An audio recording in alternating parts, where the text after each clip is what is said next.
Ladies and gentlemen, please welcome your MC, Chloe James.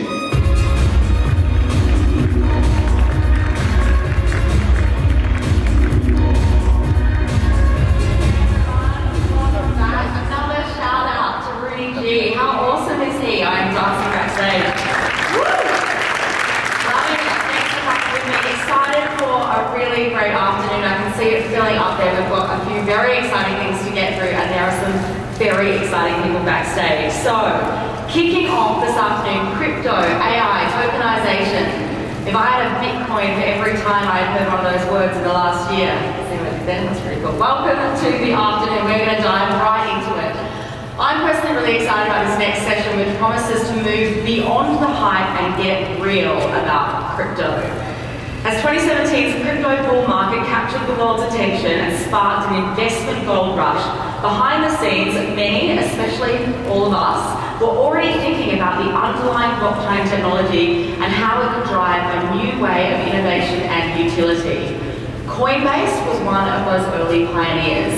Up next, two of the industry power players, Asif Hiji, President and CEO of Coinbase, and Katie Hahn, Coinbase board member and co-lead of the crypto fund at Ampersand. They are here to help shape the vision of crypto's next phase, from powering the decentralized applications and Internet 3.0 to providing infrastructure for emerging economies. Leading this chat is senior writer at Fortune and co-founding editor of Fortune's The Ledger, Robert Hackett. Katie Hahn is a general practitioner, prior to which she spent a decade as a federal prosecutor with the US Department of Justice. Wow, with a focus on fraud, cybersecurity, and corporate crime. She created the government's first cryptocurrency task force and led the investigation into Mt. Gox hack and the corrupt agents on the Silk Road task force.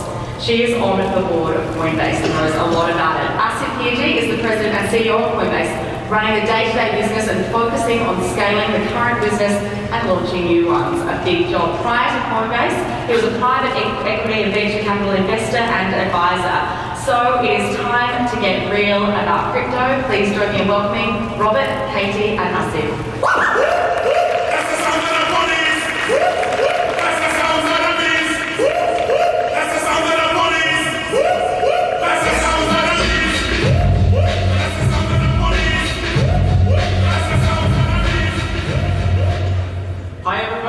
Thanks for joining us. It's a pleasure to be here. As you know, the theme of this conference is the money revolution, and it is a pleasure to be joined by two of the insurgents leading that coup, Katie and Asif. Thank you. Thank you. So I want to kick things off and jump right into it and ask you, Katie, what is wrong with this? For anybody who can't see it, we have a dollar bill, US fiat currency. So I would start out by there's nothing wrong with that, Robert, but the point is it really depends where you find yourself in the world. For you, there might be nothing wrong with a dollar because you presumably have a bank account and identity documents. But the fact is there are 2 billion people today in this world who lack, first of all, bank accounts. They also lack identity. But what they have smartphones. And so what they can't use, really, are dollars, or if they can use dollars, they can't get dollars when they need them. They don't have a place to put them. And so crypto unleashes this totally new potential. So Asif, I want to ask you a similar question. What makes cryptocurrency and blockchains any better than what we've got already? Better than the traditional financial system? So it's not that there's anything wrong with the paper dollar you just held up, but it's the system that's around it that's the problem.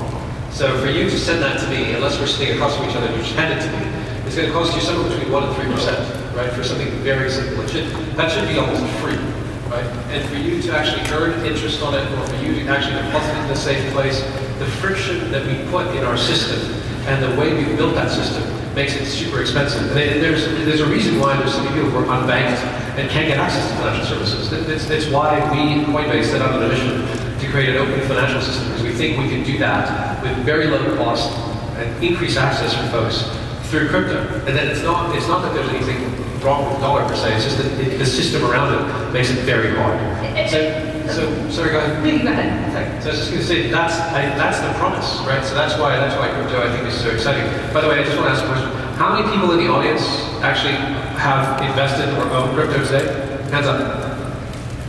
Yeah, it's a significant number. How many of you are Coinbase customers? Thank you very much. Appreciate that. For those of you who are not into crypto, I would look, just go try some, even a little bit. You can invest in crypto for as little as $1, and you really need to experience it. And what I would tell you to your question, look, I'm a software engineer, so I'll give you a software engineering answer. We're on the cusp of Internet 3, right? We went from mainframe computing to distributed computing, created lots of value with amazing companies. Went from then distributed computing to cloud mobile, another wave of innovation, another wave of great companies being created. We're now creating a decentralized web, Internet 3.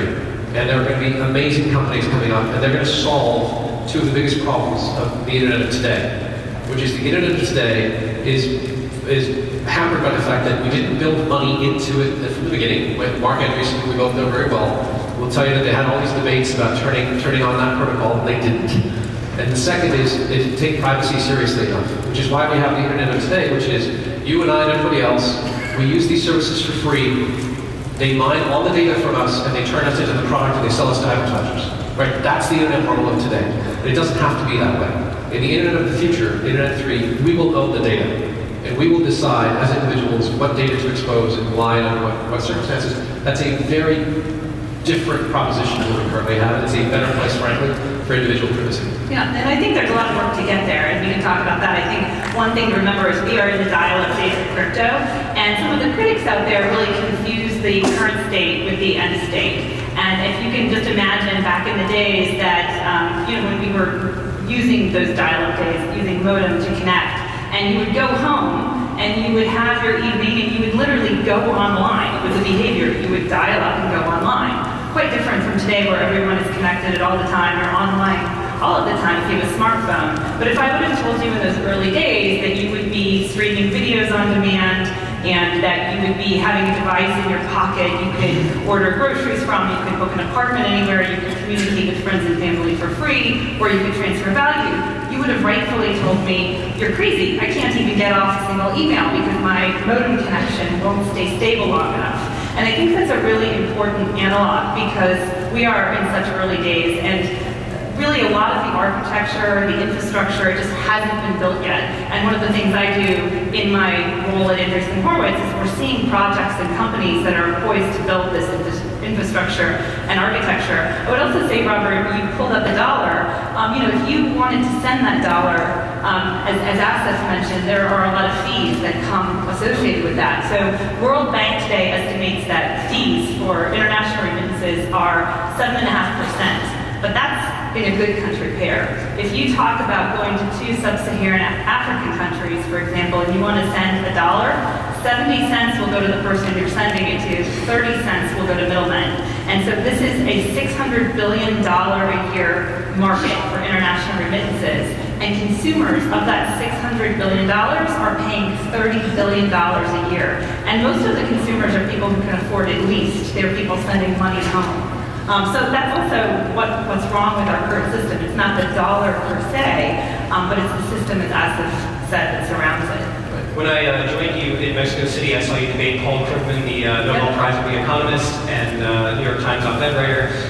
This was a salient feature of your argument, and actually Mexico is one of the biggest markets for remittances. That's right. Between the U.S. and Mexico, and that really hit home for the audience. Yeah. $24 billion is the world's largest payment corridor between the United States and Mexico. But you mentioned, so since joining Andreessen Horowitz, you joined with their first female general partner, and you mentioned that it's the dial-up days, but that there's a lot of excitement going on, a lot of new technologies. What are you seeing? What are some of those exciting technologies or projects that are crossing your desk? Well, I'll say 3 briefly, and then I want to ask Asif, because I think there's some big news today coming out of Coinbase, which ties right in. The first thing I'm seeing are stable coins. I think 2019, and obviously 2018 is going to be the year of the stable coin. Do we know what stable coins are? It's a coin, cryptocurrency that's pegged to a certain price. So one of the knocks on cryptocurrency is why would I use it for anything? Because it's totally volatile, it's all over the place. And this defeats the purpose of it being able to be used for payments, because why would I want to pay for a cup of coffee with a currency that might be worth so much more, so much less a week or a month later? Similarly, why would I do any number of financial transactions with cryptocurrency? Why would I make a bet? Why would I lend money using crypto? I mean, I'd be making 2 bets. 1, that the money I got paid back would be worth the same, and 2, that person would pay me. So we think one of the really pieces of really important architecture and infrastructure in the crypto space are what are stable coins. And that is a currency, a cryptocurrency, that is pegged or tethered somehow to another asset, take the dollar. That's one of the most common forms of cryptocurrency. And once you have a stable currency that has all the benefits of crypto, it's trackable and traceable on the blockchain, it can be seamlessly transferred, and so we think stable coins are really key to unlocking all of the potential that Asif mentioned earlier about Web 3.0 and transferring value. If you can get something that's stable, and we've been seeing some of these projects. Coinbase had a big announcement announcing today a stable coin. We'll let Asif speak about that. This is a perfect segue. This USD coin and why it's important. Why it's important. So we announced today that we and another player named Circle have formed a consortium of high-quality crypto companies, and we're issuing stable coins backed one for one with the US dollar, completely audited, completely transparent. We think this is a key step to unlocking innovation in crypto. And the analogy I would use is, we used to operate in a cash economy, right? And then we went to banks, and we used to deposit the money into banks, and then finally banks came out with things like ATMs, and they electronified cash. And so we could do deposits, and we could do withdrawals, and I could get my payroll done, and I could get cash out of an ATM, and it increased the utility. This is the next phase. Imagine now your dollar is programmable, right? This is the thing that we've lacked, is a programmable, stable currency. And now if it's programmable, I can write it into contracts. I can write it into all sorts of things, prediction markets or whatever else. I can use it for purchases and payments. I can send it remittances.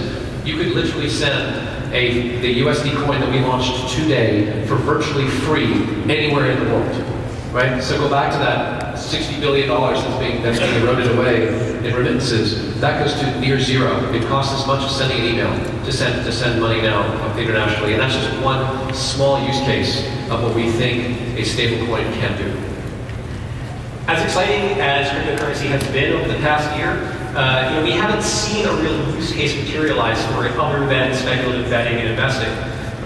When are we going to see that killer app? When are we going to have that iPhone moment? Yeah, no, that's a great question. So look, that is a knock that I think all of us in crypto have to take seriously, which is there's great promise in crypto. And frankly, I would say that when Bitcoin arrived, right, it had solved one of the hardest problems in computer science, and it did it in such an elegant way that most of us were too stupid to figure out that it was a general purpose protocol for building an app. It took us a year or two to figure that out. And so then along comes Ethereum, which is basically a development platform for cryptocurrency. It's like the Java or .NET of crypto. And now others have come along. We have those two main use cases, right? We have store of value and build other apps. We have not yet had the breakthrough app that has created utility. I would say that as we thought about it, fintech before crypto, and specifically a stable coin, is like mobile before the iPhone came along. Now that we've got programmable, real, stable currency, you will see the innovation take off in crypto. That's my personal belief, and that's why Coinbase has done this. And it'll unlock the ability to create programmatic money applications like we've not seen before. Because now money truly is programmable. That's the difference, and I think that's going to be the iPhone moment for the industry. Yeah, I could also add to that. I mean, there are some applications that we've seen coming out. One of them sounds kind of silly, CryptoKitties. I don't know how many of the audience have heard of CryptoKitties. Does anybody own a CryptoKitty in the audience? Do you own it? I have random cats on the Ethereum blockchain. I see someone back there. All right. The point of this, though, is not about CryptoKitties. It's about the idea of what we call NFTs, or non-fungible tokens, and these are really digital goods. And what crypto gives is, for the first time, you can own a digital good that's provably scarce. This is a really big breakthrough. And one of the areas that's a big breakthrough is, forget CryptoKitties, take gaming. Gaming right now is a $123 billion industry in the world, which is really remarkable. By far the biggest entertainment category in the world right now.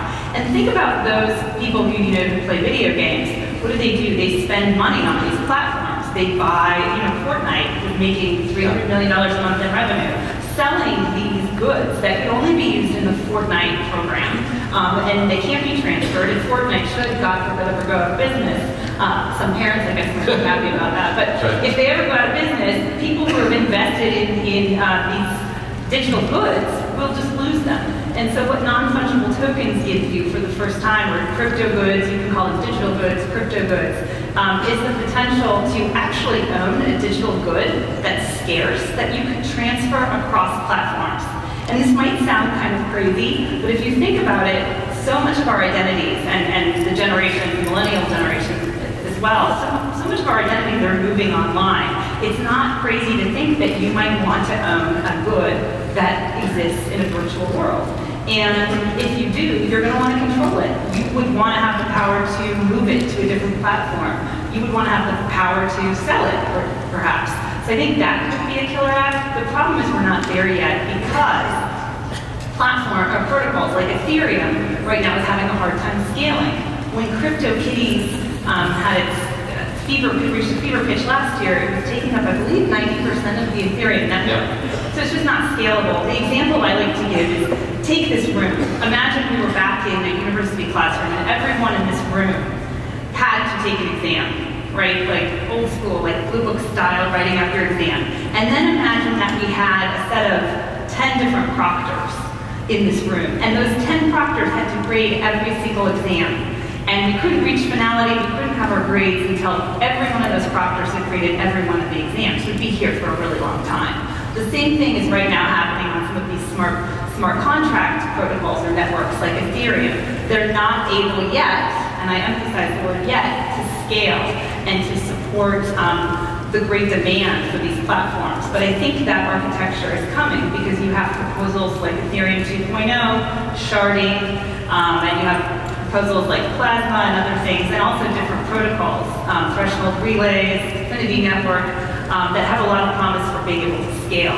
So then, now take back our example where we're all doing these exams, you would just subdivide this room and have a proctor grade each set of exams. Now all of a sudden it becomes much more efficient and it's much more scalable. So I think those things need to happen before you can really have killer apps that go viral. Asif, so I was interviewing your head of security the other day on another stage of this conference, and he said that his least favorite question to be asked is, what coins is Coinbase going to add next? So naturally, I have to ask you which coins are going next. Yeah, so I can't answer that question directly, but that's material non-public information. What I will tell you is, I think one of the risks we run in the US is we are falling behind in regulation. So we Coinbase took a very US-centric view, historically. We would list coins that we thought were appropriate in the United States with complying with the regulations, and we would then enable them for the rest of the world. And what's happened is the US is not tech-based. The rest of the world has more constructive crypto regulations. And we're at risk of having the protocols and the standards defined for us as opposed to being part of the definition process. So we, Coinbase, are now taking a global view, which is we are looking at all the cryptos that we think are worth listing. We're looking at the geographies in which we can list them, and we are as rapidly as we can listing them in those geographies. You should expect us to add many more assets over the next probably year or so. There are, I don't know, somewhere between 2,000 and 3,000 cryptocurrencies out there. Even if 90% of them are garbage, there's at least 200 to 300 that are worth investing in. And right now, we can offer you 7, right? Which is ridiculous. We're going to close that gap globally and in the US as much as we can over the next year. And I think the important thing that you just mentioned, Asif, is not that you don't want regulation. What's harming companies in the US is a lack of regulatory clarity. That's right. So I think that's a really important point because a lot of people in the crypto sphere think that, a lot of outside people think that they don't, people in the crypto industry don't want regulation, and I think what they don't want is continued uncertainty. You are formerly of the government, you were a federal prosecutor. What advice would you have for regulators now who are approaching crypto? For regulators who are approaching crypto? I mean, one thing is, first of all, I would be experimenting with it and making sure you understand it, because the last thing you want is regulation to outpace understanding. But I think one of the things that the government has done well historically and needs to continue to do is really be acting as almost a liaison, meeting and doing a lot of industry outreach and understanding how this works and what kind of challenges these businesses are facing. I mean, we've seen that very effectively done in countries like Singapore and in the UK and other jurisdictions. One of the advantages those countries have is they have the sandbox approach, right? Where you can actually apply if you're a fintech company. You can actually apply for almost I don't want to call it a free pass, but that's essentially what it is for 2 years. How would you No, that's describe right. it? I think they promote financial services innovation more strongly in those markets because they give you a sandbox to operate in, and that makes it a protected sandbox. We don't do that here. Right, we don't have that. And you know, one of the reasons for that is we have so many different federal agencies in this country. We don't have one. If you look at Singapore, they have one financial regulator. It's the Monetary Authority of Singapore. But so we also have a number of different states involved. I think there are some promising things that are happening in this regulatory environment in the U.S., one of which is the OCC FinTech Charter, so that you don't have to go around to 50 different states and get 50 different answers. But I think really the government has its work cut out for it, and regulators have their work cut out for them, even to just keep pace with understanding what's going on. I hear all the time from some of my former colleagues, gosh, just when we figured out Bitcoin in 2015, along comes Ethereum, and now, of course, those are just two of many. And it's not just the different cryptocurrencies, the 1,600 different cryptocurrencies. Of course, it's all of these new protocols and technologies. And I think the government struggles to figure out, you know, what are decentralized applications? How should they be regulated? What about decentralized exchanges? So I think my advice would be continuous outreach, continuous working with companies who really, like Coinbase, want to foster responsible innovation, want to innovate, but also need some clarity to run their business. I think that there has to be recognition. This is not about financial services necessarily.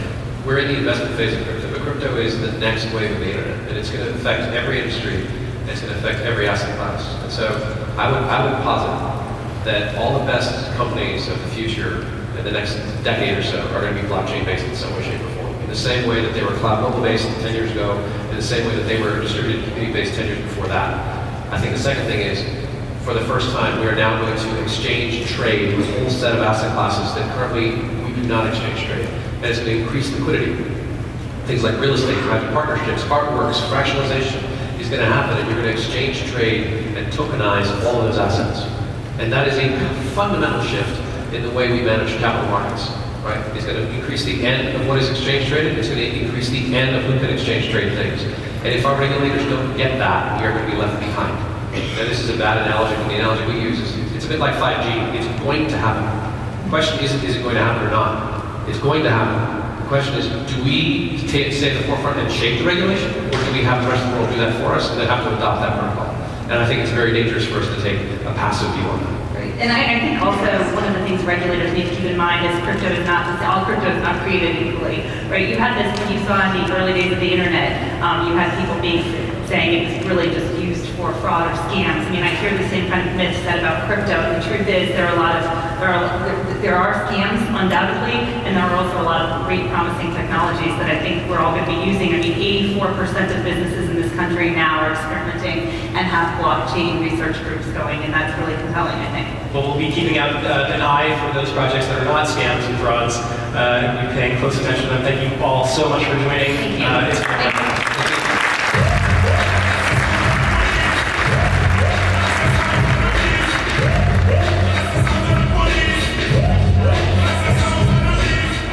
Well, you heard it, all crypto is not created equally. I can tell you it is getting very exciting backstage there. So, on to our next session, revolution or evolution? That is the question. With AI creating new opportunities for automated financial advice, one of the questions is, what is the role that humans will play? Are we going to become obsolete? Hope not. As the Chief Digital Officer at Morgan Stanley, Noreen Hassan is one of the rising stars building the next generation of wealth management solutions. When it comes to AI within wealth management, Noreen separates the signal from the noise when it comes to the future of financial advice, especially the role of artificial intelligence. Please welcome to the Revolution stage, Noreen Hassan.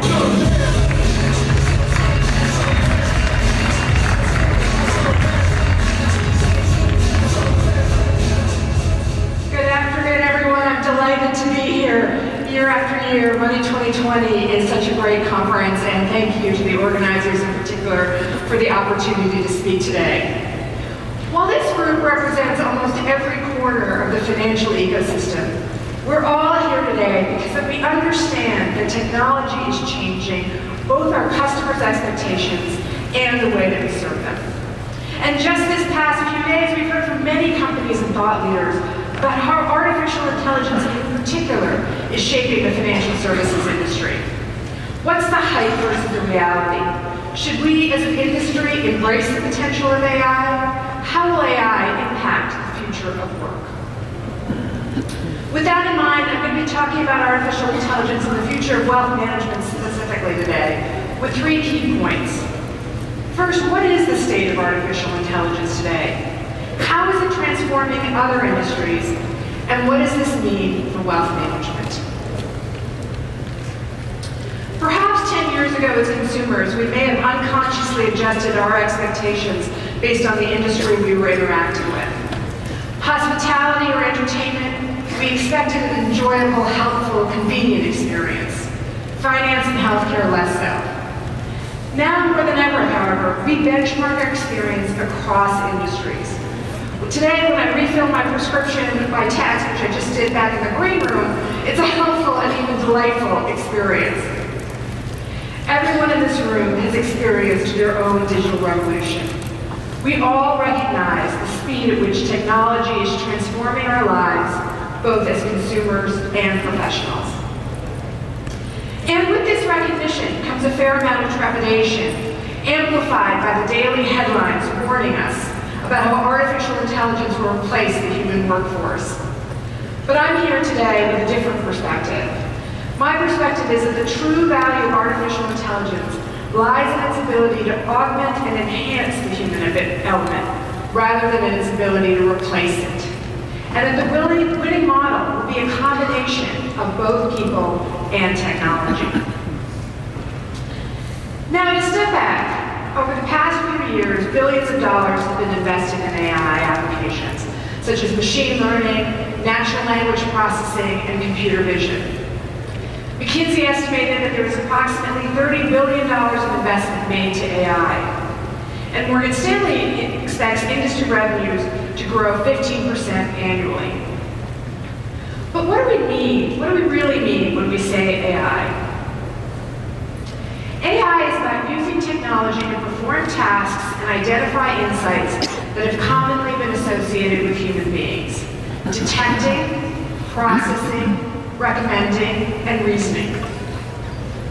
However, the ability for technology to complete these tasks is unequal today.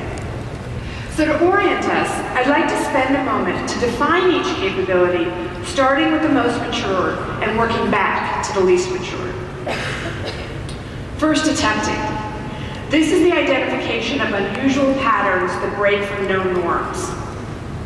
In financial services, we're using this technology for fraud detection and to build propensity models. The second is processing. Processing is automating actions, human actions, to complete business tasks. For us, this can be applied with robotics process automation in areas of operations such as trade reconciliation and accounting. Next, recommending. Here, engines analyze data sets and user preferences or patterns to make recommendations.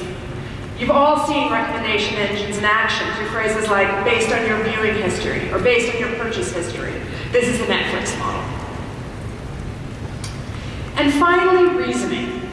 Here, technology interprets our language and understands the intent behind our questions to provide us with the right answer. We see this in chatbots and intelligent assistants. These capabilities must be able to understand what we're saying through different mediums like voice and text, and also be able to understand how we're asking our questions to get the appropriate answer. This is where the technology is relatively immature.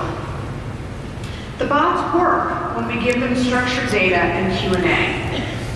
But the true success in this area requires the computer to process unstructured data like humans do. They aren't there yet. We've all rolled our fails at the Alexa fails on this in my house. It's driven by my 8-year-old son. He, the other day, asked Alexa which city is bigger, Frankfurt or Berlin. Alexa gave him a completely random response pulled from Wikipedia about facts about Frankfurt. He then changed his question. He asked her, what is the population of each? He then had to do the reasoning to answer the which is bigger part of the problem. Across all 4 capabilities, organizations that will see the most success in artificial intelligence share a couple of key assets. First, they have access to large sets of structured data. This allows the computers to access historical trends and behaviors, offering the opportunity to test, retest, and learn. Second, and even more crucially, they have access to domain experts, which offer the opportunity to train the algorithms and add that reasoning layer, like my son did to his problem with Alexa. So we believe that the firms that are best positioned to take advantage of AI are those that have a winning combination of structured data sets together with a deep bench of human expertise, what we're calling augmented intelligence. But before I talk about how Morgan Stanley is applying augmented intelligence to a wealth management business, let's take a look outside of financial services and see where it's working well. Take, for example, Stitch Fix, the 7-year-old online subscription and personal shopping service that IPO'd last year. While it sits squarely in the retail sector, Stitch Fix doesn't have an online store, or even a way for customers to shop for their own clothes. Stitch Fix excels at having customers create structured data sets about themselves by encouraging users to rate and rank their preferences and fill out style surveys. Their AI algorithms then take this data and do 80% of the work, recommending personal ideas for their human stylists. But then the human stylists look at the client's Pinterest boards, read personal notes, that unstructured data, to add that additional level of reasoning. And when the package is delivered to the customer, it is the stylist, not the algorithm, that is front and center in the communications. It's that personal touch, human empathy, that delivers the value of personalization. The business is scalable because of the structured data and the use of AI, but it feels personalized because of the unstructured data and the human interaction. In this example, have we replaced the human, or have we supercharged a human instead? I would argue the latter. The beauty of Stitch Fix's model is that it understands both the value and the limitations of artificial intelligence. Let's look at an industry that's slightly closer to our own, healthcare. Medical imagery is a field that's ripe for artificial intelligence. There's a real problem to solve. Consider an emergency room radiologist who might look at dozens of images a day, and each of these cases could require dozens more images. This is a huge overload of data that might lead to eye strain or fatigue, and also an increased risk of errors. At the same time, these are large data sets that can be used to train a system. Recently, researchers trained an AI system to detect cancerous lesions. If you put the results up against a trained dermatologist, the dermatologists were able to identify 87% of the skin cancer. The AI system, 95%. But let's go back to the ER example. If you came into a hospital with a brain injury, who would you want doing the diagnosis? The sleep-deprived resident, the computer on their own, or the expert validating the computer? As patients, we want both. Access to the doctor who knows us and our situation, but also access to the technology which identifies issues and offers solutions to the doctors may not be able to see. But we also want that personal touch, human empathy, to communicate the diagnosis and to discuss treatment options. Once again, we're talking about professionals who are supercharged rather than supplanted by AI technology. Now, artificial intelligence may not replace the experts, but that doesn't mean that firms can be complacent. Those that don't embrace this technology will still find themselves left behind. Or as the director of Stanford's Artificial Intelligence and Medicine Laboratory put it, artificial intelligence will not replace radiologists, yet those radiologists who use AI will replace those who don't. Now let's take a look at how we at Morgan Stanley Wealth Management are harnessing the power of AI. With over $2 trillion in client assets and 15,000 advisors, we are one of the largest wealth managers in the United States. But for us, it has never been solely about the absolute number of advisors. It's about our advisors' effectiveness and their relationship with their clients. And our clients today look for us to provide advice. They expect us to know everything we need to know to provide the right advice at the right time, personalized to their needs and goals. We are in a client service business, which means that AI cannot and is not our sole objective. Our objective is to deliver the best possible advice to our clients, and AI can help us. We are uniquely positioned to benefit from the promise of AI, as we have that combination of large structured data sets and human expertise. To understand the problem, first think about a day in the life of an advisor and all of the information they need to absorb. Morgan Stanley alone publishes over 50,000 research reports per year. Life events affecting clients every day. A birth of a child, a Social Security distribution deadline, an IRA distribution deadline, elder care issues. There's an avalanche of information that our advisors need to process and even to manage the most rudimentary parts of their business. Consequently, with about 150 to 200 clients per advisor, they have found themselves unable to engage with their entire book every day or even every month. Advisors today need more time to spend with their clients, more time on the phone, more time face-to-face, time needed to discuss the decisions clients face every day, like planning for children, aging parents, and philanthropy. Additionally, in an environment where we know that client engagement is the single greatest driver of asset growth and client retention, AI can help us. Let me give you an example of how it used to work. During a market-moving event, a time when clients want to be hearing from their advisor, the advisor's options are limited and unsatisfactory. An advisor can individually look up each client's portfolio and assess the impact. This would take 10 to 15 minutes per client. The advisor can then select from a limited pool of clients, usually starting with the biggest, and then call to discuss the client's situation. Often advisors aren't able to reach them on the phone. Alternatively, advisors can mass email his or her entire client base with a report from our research strategy team.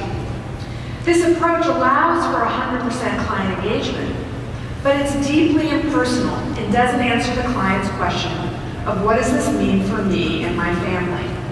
How does this impact my goals? We could have solved this problem by hiring hundreds of thousands of research associates to help each advisor.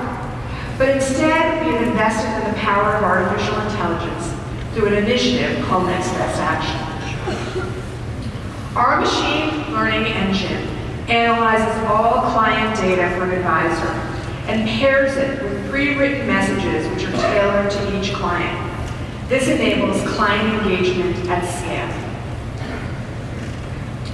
Rather than simply relaying a message on markets and market volatility, advisors can deliver more value by personalizing the impact of an event to each client's financial progress and goals. For example, a message could read, "Today the market declined by 4.1%, which impacted your portfolio by 2.4%. However, based on our latest financial plan, your probability of on-time retirement remains at 90%. Within this platform, advisors can also add personal notes to the message, like references to a recent meeting, or in this example, a recent vacation.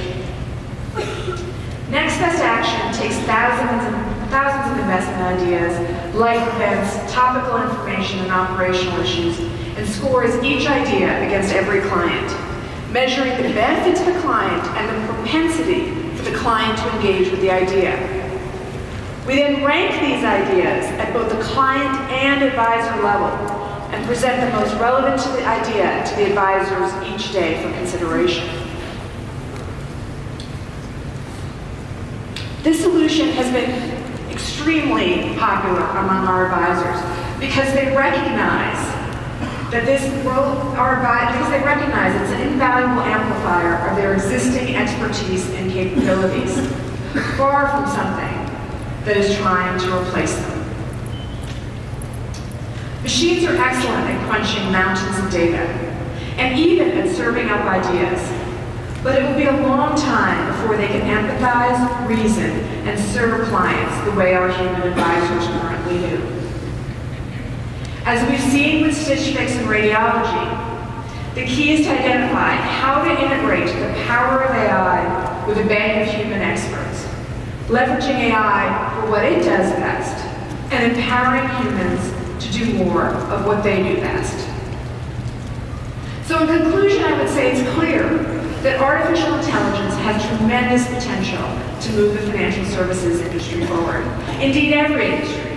But we have to place the technology in its proper context. Those who chase AI for its own sake, as a solution in search of a problem, are liable to get it wrong. Those without the expertise or sufficient data within their organization will find it challenging to successfully implement AI. And finally, firms that forget that humans are a critical part of delivering the advice required for clients' complex decisions will fall short of what clients truly expect from their financial advisor. We believe the winning model is not artificial, but rather augmented intelligence, using the power of AI to support our human advisors. Thank you for your time today.